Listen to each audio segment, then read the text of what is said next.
Students, আমরা চলে এসেছি আজকে নতুন একটা পর্ব নিয়ে। তোমাদেরকে বলেছিলাম যে আমি এনসিইআরটি লাইন বাই লাইন বাংলাতে তোমাদের পড়াবো, বাংলা ভার্সানে।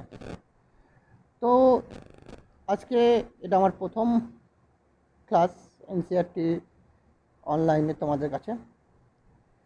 এটা ফার্স্ট ক্লাস অনলাইনে আমি ছাড়ছি, ঠিক আছে। এনসিইআরটি এমন না যেটা আমি এটা প্রথম পড়াচ্ছি। এনসিইআরটি অনেক দিন ধরেই আমি পড়াই নিটের জন্য। তো এনসিইআরটি থেকে লাইন বাই লাইন আমরা পড়ব। শুধুমাত্র তাই নয়, সামনে বইয়ের পেজগুলো রেখে প্রত্যেকটা লাইনকে পড়ব আমরা।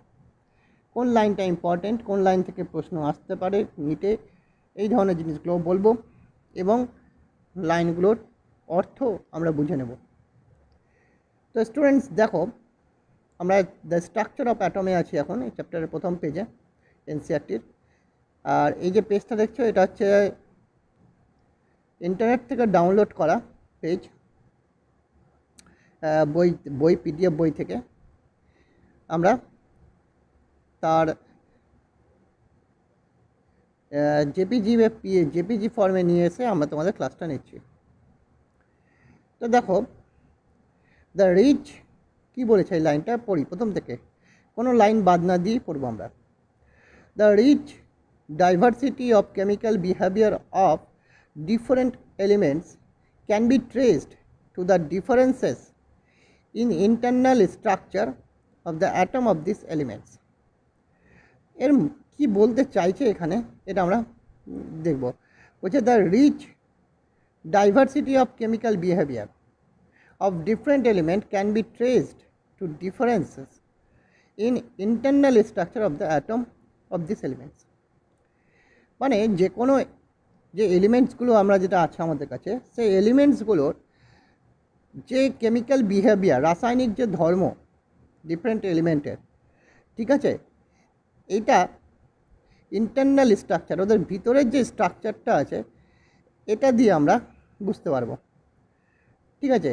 The rich diversity of chemical behaviour মানে হচ্ছে কেমিক্যাল বিহেভিয়ার যে বা রাসায়নিক ধর্মের একটা বড়সড় যে ডাইভার্সিটি বা বিক্ষিপ্ত এক একটা এলিমেন্টের, বিভিন্ন এলিমেন্টের যে বিভিন্ন কেমিক্যাল বিহেভিয়ার আছে, এটাই বলতে চাইছে এটার মাধ্যমে, যে বিভিন্ন বড় বড় পার্থক্য যেগুলো আছে কেমিক্যাল বিহেভিয়ার, সেটা কিন্তু আমরা ইন্টারনাল স্ট্রাকচার মানে অ্যাটমসের বা এলিমেন্টসের যে ভিতরের অ্যাটমের এই যে স্ট্রাকচারটা আছে ভিতরের ইন্টারনাল স্ট্রাকচার, সেটা দেখে বুঝবো। ইন্টারনাল স্ট্রাকচার বলতে ভিতরে ইলেকট্রন কেমন করে থাকে, কীভাবে থাকে, কী আছে, আরও ইলেকট্রন, প্রোটন, নিউট্রন কীভাবে থাকে, এই সমস্ত জিনিস দেখেই আমরা কিন্তু তাদের মধ্যে অ্যাট্রাকশন বল কেমন, কাদের ক্ষেত্রে কোনটা কী হয়, কীভাবে থাকে, কী কী জিনিসের উপর ডিপেন্ড করে, এই প্রত্যেকটা জিনিস ইন্টারনাল স্ট্রাকচারকে দেখেই আমরা বুঝতে পারবো দ্য কেমিক্যাল বিহেভিয়ার।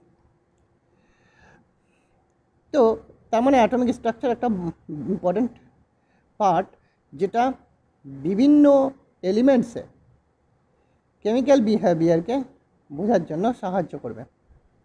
তাহলে তোমাদের কাছে যদি প্রশ্ন আসে যে কীর মাধ্যমে বা কী দ্বারা ট্রেসড হবে ডিফারেন্স ইন ইন্টারনাল স্ট্রাকচার, মানে ডিফারেন্স ইন ইন্টারনাল স্ট্রাকচার অর্থাৎ ভিতরে অ্যাটমিক স্ট্রাকচারের যে ভিতরের যে স্ট্রাকচারটা আছে, পরমাণু কীভাবে থাকছে না থাকছে, পরমাণুর মধ্যে ইলেকট্রন কীভাবে থাকছে না থাকছে, তাদের মধ্যে যে ডিফারেন্সটা, সেই ভিতরে যে স্ট্রাকচারের ডিফারেন্ট, সেই ডিফারেন্টের জন্য কেমিক্যাল ডাইভার্সিটি হয়, কেমিক্যাল বিহেভিয়ারে বিভিন্ন ডাইভার্সিটি বা বিচ্যুতি দেখা যায়।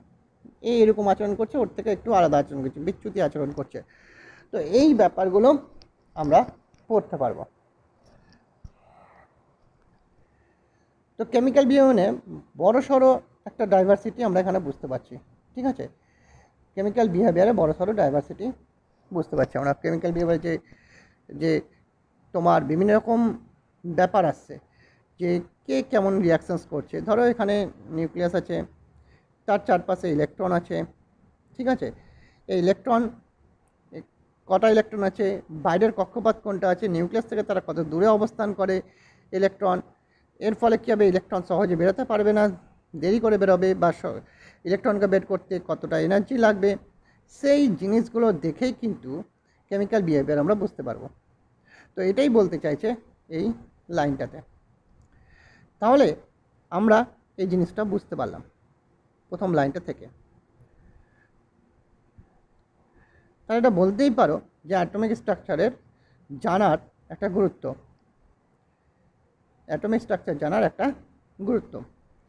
নেক্সট কি বলছে, the existence of atom has bin proposed since the time of early Indian and Greek philosophers প্রায় 400 বিফোর খ্রিস্ট, মানে 400 খ্রিস্টপূর্ব, ঠিক আছে, 400 খ্রিস্টপূর্বাব্দে, ঠিক আছে, 400 খ্রিস্টপূর্বাব্দে অ্যাটমের এক্সিস্টেন্স হয়েছিল, ঠিক আছে। এটা ইন্ডিয়ান আর গ্রিক ফিলোসফার দ্বারা আর্লি, মানে প্রথম দিকে, এই 400 খ্রিস্টপূর্বাব্দের প্রথম দিকে মোটামুটি এটা হয়েছিল। Who are the view that atoms are fundamental building blocks of matter. এর মানে হচ্ছে, ধরো একটা ম্যাটার আছে, পদার্থ আছে, এই পদার্থটা ছোট ছোট অ্যাটম দিয়ে বিল্ড হচ্ছে। অর্থাৎ তিনি প্রথম এই ভিউটা বা এই দিকটা ধরেছিলেন বা দেখিয়েছিলেন আমাদেরকে যে অ্যাটম একটা পুরো, যদি একটা ম্যাটার বলি, একটা পদার্থের কথা বলি, যে কোনো পদার্থ ছোট ছোট অ্যাটম দিয়ে তৈরি। According to them, the continued subdivision of matter would ultimate yields atoms which would not be further divisible. মানে অ্যাকর্ডিং টু দেম বলছে, তাদের অনুসারে এই সাবডিভিশন অফ ম্যাটার, এই ম্যাটারকে যে সাবডিভিশন করা হচ্ছে কিসে, অ্যাটমে, যেটা পাবো আমরা সাবডিভিশন করলে পরে আলটিমেট যেটা পাবো, ফাইনালি যেটা পাবো, যার থেকে কম পাবোই না, সেটা হচ্ছে অ্যাটম। তো এছাড়া পরে বলেছে, তো ফাইনালি যেটা পারবো, যেটাকে ডিভিশন আর করা যাবে না, ঠিক আছে। The word atom has been derived from the Greek word a atomio, which means uncuttable or non divisible. অর্থাৎ যে গ্রিক ওয়ার্ড আছে অ্যাটম, কথাটা কোথা থেকে এসছে, গ্রিক ওয়ার্ড থেকে। এটা কি, অ্যাটোমিও, অ্যাটোমিও শব্দ থেকে এসছে, অ্যাটোমিও, ঠিক আছে। অ্যাটোমিওর মানে হচ্ছে আনকাটেবল বা নন ডিভিসেবল। পরীক্ষায় কিন্তু এটা দিতেই পারে নিটে। তো এই চ্যাপ্টার করছি আমরা এনসিইআরটি থেকে, কারণ এনসিইআরটি থেকে এই চ্যাপ্টারগুলো থেকে কোশ্চেন ভালো দেয়। তারপরে কি বলছে দেখো, this earlier ideas were mere speculations and there was no way to test them experimentally. বলছে এই যে প্রথমে যে এই আইডিয়াটা দিয়েছিল যে এমন একটা ক্ষুদ্র কণা যেটাকে আর ভাঙা যায় না, এই ব্যাপারটা, এটার কোনো পদ্ধতি ছিল না বা কোনো এক্সপেরিমেন্টালি কোনো ওয়ে পদ্ধতি ছিল না যে আমরা ব্যাখ্যা করতে পারবো। This ideas remain dormant for very long time. এইটা এইভাবেই নন এক্সপেরিমেন্টালি অনেক দিন থেকে গেল। Were revived again by scientist in the 19th century। 19 দশকের দিকে এটা নিয়ে আলোচনা শুরু হলো, এটা নিয়ে পরীক্ষা নিরীক্ষা শুরু করা হলো 19 দশকের দিকে। দেখো এখানে কি বলছে আবার, the atomic theory of matter was first proposed on the firm scientific basis on John Dalton. John Dalton, যিনি ব্রিটিশ স্কুলের টিচার ছিলেন 1808 খ্রিস্টাব্দে, তিনি প্রথম থিওরি, অ্যাটমিক থিওরি আমাদেরকে প্রপোজ করে বা আমাদেরকে দেয়। His theory called Dalton's atomic theory. তার থিওরিটা হচ্ছে, নাম হচ্ছে ডাল্টন অ্যাটমিক থিওরি, ঠিক আছে। তো এটা ইউনিট 1-এ দেওয়া আছে এর সম্পর্কে বিস্তারিত। তো আমরা এটা এখানেই, আমি এই পেজটা নিয়ে এসেছি ডাল্টন থিওরিটা, এই চ্যাপ্টারেই আমি তোমাদের বুঝিয়ে দিচ্ছি।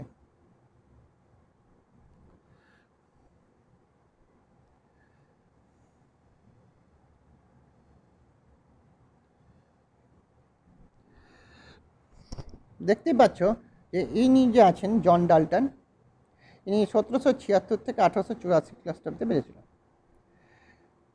তো তিনি কি বলছেন দেখো, অলদো ইনার অ্যাটমিক থিওরিটা প্রথম থেকে পড়ি।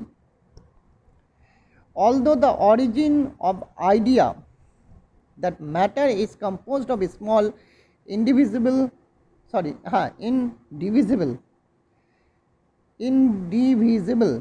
মানে এটাকে ভাগ করা যায় না, ঠিক আছে, পার্টিকেল কল্ড এ অ্যাটোমিও, যেটা আমি একটু আগেই বললাম যে অ্যাটোমিও কথাটা গ্রিক শব্দ থেকে এসেছিল, যার মানে হচ্ছে নন ডিভাইজেবল, ঠিক আছে, মিনিং বা ইনডিভাইজেবলও বলা যেতে পারে।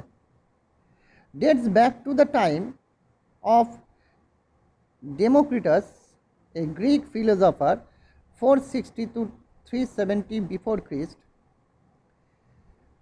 সেই সময়কার এটা কথা, যেটা আমি বললাম একটু আগে। It again started emerging as a result of several experimental studies which led to the laws mentioned above. অনেক এক্সপেরিমেন্ট করার পর যে উপরের কথাটা বললাম আমি, সেটা পরবর্তীকালে স্টার্ট হয়ে আবার সেটাকে প্রুভ করা হলো, মানে সেটা এক্সপেরিমেন্টালি স্টাডি করা হলো সেটার উপরে। স্টাডি করার পর in 1808 Dalton published a new system of chemical philosophy. কেমিক্যালের যে দর্শন যেটা আছে কেমিক্যালের প্রতি, বা রাসায়নিক দর্শন বলা হয়, সেই রাসায়নিক দর্শন থেকে তিনি একটা নতুন সিস্টেম তৈরি করলেন। কি বললেন? Matter consist of indivisible atoms. Indivisible অ্যাটমে ম্যাটার তৈরি। All atoms of the given element have identical properties. প্রত্যেকটা অ্যাটম, এক একটা মৌলের প্রত্যেকটা অ্যাটমের একটা নিজস্ব একটা পরিচয় আছে, প্রপার্টিস আছে, পরিচিত প্রপার্টি আছে, অর্থাৎ প্রত্যেকে নিজের মতো করে প্রপার্টি বহন করে, ইনক্লুডিং আইডেন্টিক্যাল মাস, এবং আইডেন্টিক্যাল যে ভরটা, মানে আইডেন্টিক্যাল ভর মানে পরিচিত একটা নিজস্ব একটা ভরও প্রত্যেকে বহন করে। Atoms of different elements differ in mass. আলাদা আলাদা মৌলের অ্যাটম এর মাস আলাদা আলাদা হতে থাকে। তার মানে সমস্ত অ্যাটমের মাস যে একই রকম এটা আমরা কিন্তু বলতে পারি না। এর কথাটা মানে হচ্ছে এটাই। যদি আমরা বলি ক্লোরিনের অ্যাটমের মাস আলাদা, তোমরা এটা জানো, অ্যাটমিক মাস 35.5, কিন্তু যদি আমার তুমি ফ্লোরিন দেখো তাহলে এর মাস কত? 18। হাইড্রোজেন দেখো এর মাস কত? 1, ঠিক আছে। অক্সিজেন দেখো এর মাস কত? 16। তাহলে এক একটা মৌলের দেখো মাস কিন্তু আলাদা আলাদা পাচ্ছি আমরা। তাহলে এখানে কি বলতে চাইলেন ডাল্টন, যে প্রত্যেকটা এলিমেন্টের যে মাসগুলো আছে সেটা আলাদা আলাদা এলিমেন্টের ক্ষেত্রে আলাদা আলাদা মাসের হয়।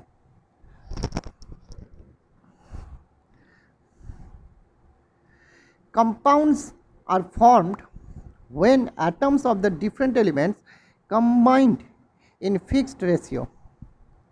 মানে যখন কম্পাউন্ড ফর্ম হয় বা যৌগ ফর্ম হয়, ঠিক আছে, যৌগ ফর্ম হয় কখন ফর্ম হয়? when atom of different element, যখন ভিন্ন ভিন্ন মৌলের অ্যাটমগুলো নিজেদের মধ্যে একটা ফিক্সড রেশিওতে কম্বাইন্ড হয়, মানে যুক্ত হয়। যেমন সাপোজ হয় না, খুব সহজ এই বলছি আমি, হাইড্রোজেন এর দুটো অ্যাটম অক্সিজেনের একটা অ্যাটম, মানে 2:1 অনুপাতে একে অপরের সঙ্গে যুক্ত হয়ে জল একটা কম্পাউন্ড বা জলের যৌগ তৈরি করে, ঠিক আছে। তাহলে এইভাবে একটা নির্দিষ্ট ফিক্স অলওয়েজ হাইড্রোজেন আর অক্সিজেন অলওয়েজ কী করে? একে অপরের সাথে 2:1 অনুপাতেই যুক্ত হয়ে জল তৈরি করে। অলওয়েজ জল যদি তৈরি করতে হয় তাকে 2:1 অনুপাতেই জলটা একে অপরের সাথে কম্বাইন হতে হবে।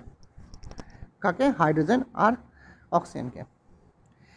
Chemical reactions involve reorganisations of atom. মানে কেমিক্যাল রিয়াকশনস অ্যাটমরা কী করে? তাদের রিঅর্গানাইজেশনের মাধ্যমে ঘটায়, ঠিক আছে। অর্থাৎ কেমিক্যাল রিয়াকশন যখন ঘটে তখন রিঅর্গানাইজেশন ঘটে অ্যাটমের। রিঅর্গানাইজেশন মানে ওরা নিজেদের মধ্যে আবার অর্গানাইজ করে। যেমন পরবর্তীকালে এই কথাটা নিয়েই আমরা বলেছিলাম যে অক্টেট ফিল করে প্রত্যেকটা অ্যাটম, বা কিছু কিছু অ্যাটম আছে যারা ডুয়াল ফিল করে, ঠিক আছে, ডুয়েট ফিল করে।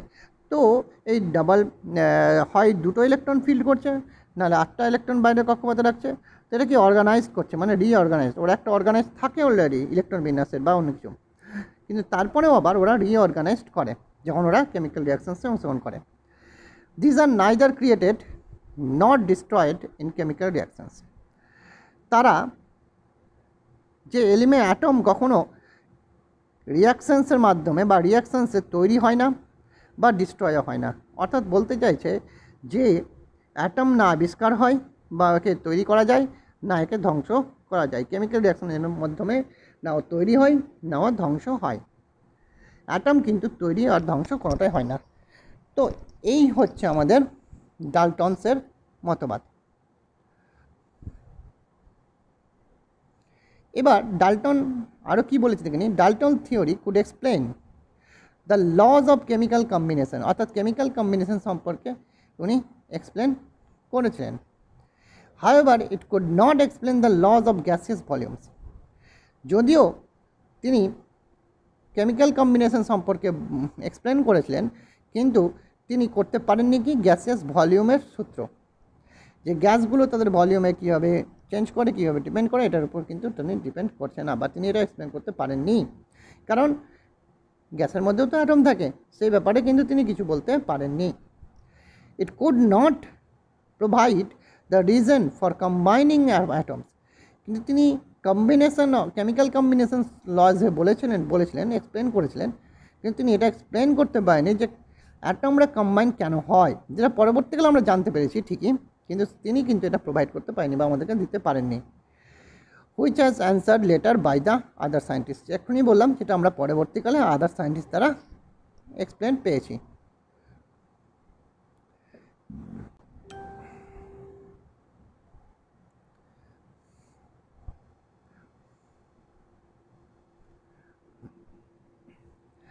তাহলে আমরা এটা তো জেনে নিলাম, এবার আমরা জানব Discovery of sub atomic particles.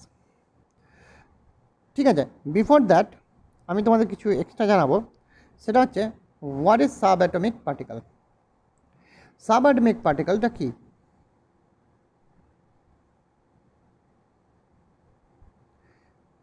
Sub atomic particle হচ্ছে পরমাণুর মধ্যে বা অ্যাটমের মধ্যে আবার ক্ষুদ্র ক্ষুদ্র পার্টিকেল অবস্থান করে, ক্ষুদ্রতম বলতে পারো। ঠিক আছে, সেই পার্টিকেলগুলোকেই বলে সাব অ্যাটমিক পার্টিকেল, মানে অ্যাটমিকের চেয়েও ক্ষুদ্র, ওরা অ্যাটমের চেয়েও ক্ষুদ্র হয়। যেমন এই সাব অ্যাটমিক পার্টিকেলকে 3 ভাগে ভাগ করা হয়েছে। একটাকে বলা হয় পার্মানেন্ট পার্টিকেল,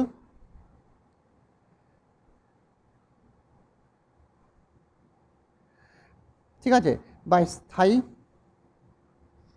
পার্টিকেল বা কণা। একটাকে বলা হয় নন পার্মানেন্ট বা অস্থায়ী, আর আরেকটা হচ্ছে সংমিশ্রণ বা মিক্সিং পার্টিকেল। তো পার্মানেন্ট পার্টিকেল বলতে আমরা দেখো যখনই বলবো যে তোমার গ্রামে তুমি থাকো বা তোমার পাড়াতে যেটা থাকো, তোমরা দেখবে তোমার পাশের বাড়ি বা তার পাশের বাড়িতে যারা বাড়ি আছে, পাড়ার যারা বাড়ি করে আছে, তাদের কিন্তু তুমি চেনো বা তাদের সম্পর্কে তুমি বলতে পারবে। কিন্তু তাদের বাড়িতে যদি কোনো অতিথি আসে মাঝে মাঝে, সেই অতিথিকে কিন্তু তোমরা সম্পর্কে বলতে পারবে না। এর কারণটা হচ্ছে যারা তোমার পাড়াতে থাকেন, ABCD যেই থাকুক না কেন, ঠিক আছে,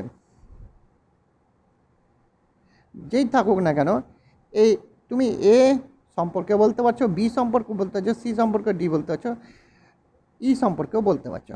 কিন্তু একজন X যারা এখানে আসেন, এদের মধ্যে কারো বাড়িতে একটা অতিথি হিসাবে আসেন X, তুমি কিন্তু এই X ব্যক্তি সম্পর্কে বলতে পারবে না, কারণ এই ABCDE এরা প্রত্যেকে তোমার পাড়াতে স্থায়ী বাসিন্দা, তাই তোমার এটা পরিচিত।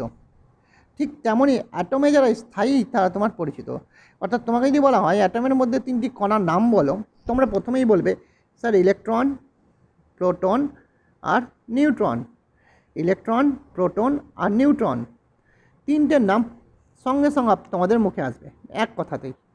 সুতরাং এদের সম্পর্কে তোমরা জানো। এর কারণ হচ্ছে এটাই। কেন জানো? কারণ অ্যাটমের মধ্যে এদের তিনটেকে স্থায়ীভাবে সবসময় অলওয়েজ পাওয়া যায়, তাই আমরা যখনই অ্যাটমে যাই এদেরকে দেখতে পাই। সুতরাং আমরা এদের তিনটে সম্পর্কে জানি। কিন্তু আরও কেউ আছে যাদেরকে কখনো কখনো অ্যাটমে পাওয়া যায়, আবার কখনো কখনো পাওয়া যায় না, এই এক্স টাইপের। তো তারা হচ্ছে অস্থায়ী। তাদের মধ্যে তার অস্থায়ীগুলো কারা আছে? অস্থায়ী কারা? অস্থায়ী হচ্ছে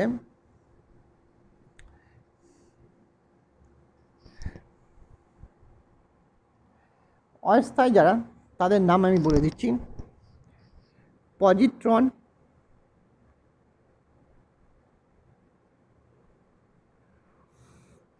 ঠিক আছে, তুমি জানো পজিট্রন আছে, Mason particle, neutrino, anti neutrino.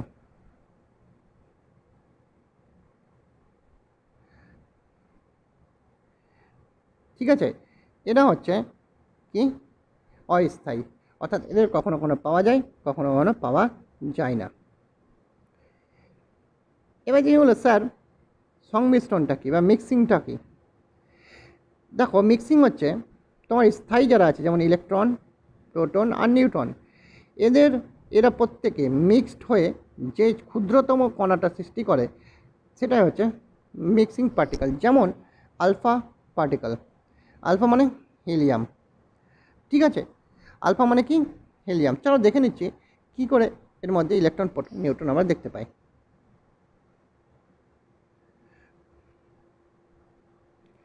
হিলিয়ামকে যদি নিই তাহলে এর মাস হচ্ছে 4 আর নাম্বার অফ ইলেকট্রন আর প্রোটন হচ্ছে 2। তাহলে দেখো, ইলেকট্রন সংখ্যা হচ্ছে 2, প্রোটন সংখ্যা হচ্ছে 2, নিউট্রন সংখ্যা হচ্ছে মাস মাইনাস ইলেকট্রন বা প্রোটন সংখ্যা, তাহলে এটা অলসো 2। তাহলে দেখো, নিউট্রনও আছে, প্রোটনও আছে, ইলেকট্রনও আছে এর মধ্যে। তাহলে এদের সবটার কম্বিনেশনে মিক্সড হয়ে এটা তৈরি হয়েছে। তুমি বলতে পারো স্যার তাহলে আপনি কার্বন কেন বলছেন না? কার্বনও তো এদের নিয়ে তৈরি। কিন্তু ব্যাপারটা হচ্ছে পার্টিকেল ক্ষুদ্র হয়। পার্টিকেল আমরা তাদেরই বলি যারা ক্ষুদ্র, খুবই ক্ষুদ্র। অ্যাটমের সাধারণ নর্মাল যে অ্যাটমের আছে তার থেকেও ক্ষুদ্র হয়। তো হিলিয়াম কণা, ডয়টেরিয়ান কণা 1, 2 এটা হচ্ছে ক্ষুদ্র, তাই এদেরকে ডয়টেরন বলে। ঠিক আছে, তো তাই এদেরকেই আমরা পার্টিকেল হিসাবে গণ্য করি। কথাটা বোঝা গেল? এদেরকেই আমরা পার্টিকেল হিসাবে গণ্য করি। এরা হচ্ছে তোমার মিক্সিং, অর্থাৎ স্থায়ী যে কণাগুলো আছে, পার্মানেন্ট যে কণাগুলো আছে, সেই কণাগুলোর মিক্সড অবস্থা করে পাওয়া যায় এদের।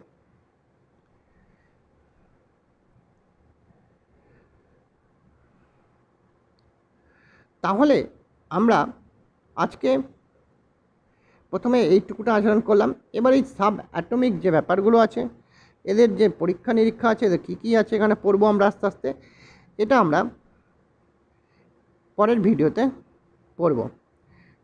তাহলে আজকে এইটুকুটা তোমরা ভালো করে রিভিশন করো। ঠিক আছে, আমি চেষ্টা করব খুব তাড়াতাড়ি নেক্সট ভিডিওটা দিতে। তোমরা ততদিন এটা পড়ো ভালো করে। আর কারোর যদি কোনো সমস্যা হয়, আবার কোনো কিছু জিজ্ঞাসা থাকে, তাহলে এই নাম্বারে হোয়াটসঅ্যাপ করে নেবে। নাম্বারটা আমি লিখে দিচ্ছি তোমাদের, 900029218996। এই নাম্বারে তোমরা কল করবে, বা হোয়াটসঅ্যাপ করলে বেশি বেটার। হোয়াটসঅ্যাপ করলে আমি দেখব সুবিধা হবে, কল করলে হয়তো অনেক সময় ব্যস্ত থাকবো, তুলতে পারবো না, তাই হোয়াটসঅ্যাপ করে দেবে। নিজের নাম লিখবে, ক্লাস লিখবে, ডিস্ট্রিক্ট লিখবে, এবং কী প্রশ্ন আছে, কী জিজ্ঞাসা আছে তোমাদের কেমিস্ট্রির উপরে বা যেটা পড়ালাম তার উপরে, সেটা করতে পারো। তবে দেখা হচ্ছে নেক্সট ভিডিওতে। Thank you.